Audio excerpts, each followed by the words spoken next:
大家好，我是阿健，做一個溫暖的廚師。親愛的朋友們，最近火出圈的宮頸爆蛋真的是刷遍了全網，好多家人跟我說自己在家總做不成功，不是煎老了就是不入味，酸甜口也总拿捏不好。其實這道菜做法真的非常獨特，只要步驟對了，新手也能一次成功。今天我就把最實用的家常做法完整的教給大家，簡單好記，還特別下飯。準備一個大碗，直接打入5顆雞蛋，不用攪散，整顆備用，這樣煎出來才完整。接下來調這道菜的靈魂料汁：1大勺番茄醬，1大勺白糖，適量醬油，適量的生抽，適量香醋，再加1小碗清水，全部攪勻備用。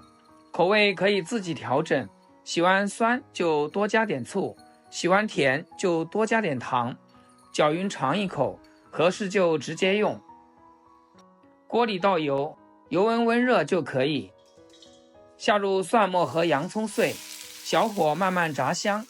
為了節省大家的時間，我這個配料都是提前切好的，千萬別炸糊。直接放進料汁裡拌勻，鍋裡底油不用倒，直接燒熱。把5個雞蛋輕輕下鍋，不要去攪動的，直接蓋上蓋子，中小火燜59秒，讓雞蛋底部先定型。時間一到，打開鍋蓋，雞蛋邊緣已經起了黃邊，定型剛剛好，再轉動鍋，讓它受熱均勻。接着把調的料汁全部倒進去，開大火煮沸，再轉中小火燜煮。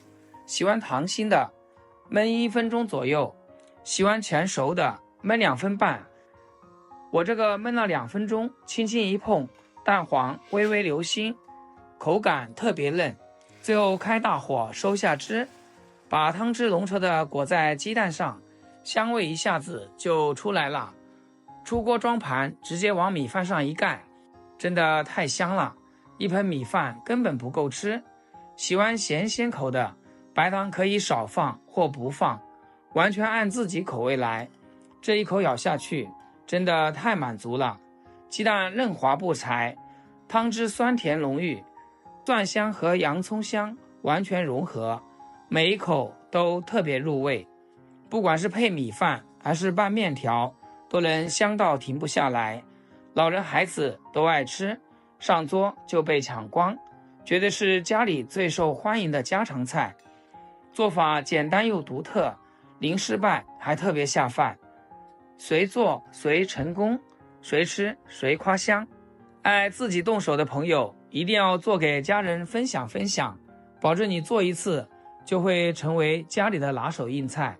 好啦，話不多說，我們要開吃啦。今天視頻就分享到這，咱們下期見。